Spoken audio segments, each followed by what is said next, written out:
Hi 11s and 12s. This is our third video in the aerobic respiration or cell respiration PowerPoint for IB Biology, Unit 8.2, cell respiration in the HL component of the diploma program. As I said in the previous two videos, there's no need to know for this videos, so if you want to look at the need to know, that's all in the PowerPoint that's on our Class 1 drive. But let's begin looking at the link reaction, which is the first stage in aerobic respiration after glycolysis. It's a very small video, this one, so let's begin. So, in the link reaction is named the link reaction because it's linking the products of glycolysis with the aerobic processes of the mitochondria. So it's the link between glycolysis and the mitochondria. During this stage, we're going to have the pyruvate molecules that were created in glycolysis moved into the mitochondria. Okay, and then we're going to have aerobic respiration take place in the mitochondria to produce more ATP molecules, 34 more ATP molecules than the two we've already created. Okay, so we start link reaction by pyruvate being transported from the cytoplasm or cytosol of the cell into the mitochondrial matrix, which we talked about in video 1 when we looked at the mitochondria, by carrier proteins that are actually in the mitochondrial membranes. Once that happens, the pyruvate molecule will lose a carbon atom, so we call that decarboxylation, and that's going to form, that carbon atom that's taken off is going to create a carbon dioxide molecule. The compound that's left after the carbon's been removed from pyruvate is then oxidized to form an acetyl group. In this case, NAD+ is going to be reduced to form NADH+ hydrogen ions, and the acetyl compound will then combine with something called coenzyme A to form acetyl coenzyme A, or acetyl CoA. This process happens twice because there's two pyruvate molecules.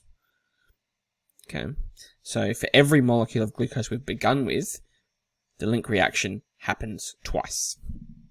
Okay, every glucose molecule, we end up with two molecules of acetyl CoA, or acetyl coenzyme A, two lots of NADH and hydrogen ions, and two molecules of carbon dioxide. So, and in summary here as well, in the link reaction, there is one decarboxylation and one oxidation. That's the whole link reaction happening. CoA, and then that combines with, CoA comes in and binds with our acetyl group that was created over here, forming acetyl CoA.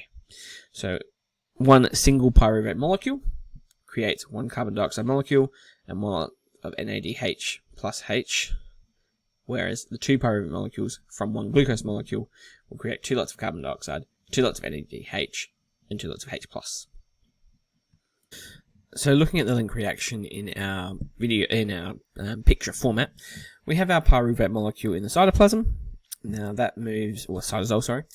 That three carbon compound will move into the mitochondrial matrix.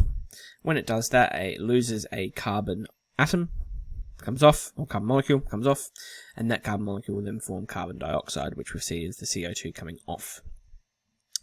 As we move along, it goes through oxidation. When it goes through oxidation, we form an acetyl group. So we've got an acetyl group here. Then with that acetyl group, a coenzyme A comes along and it combines to the acetyl group, forming acetyl coenzyme A.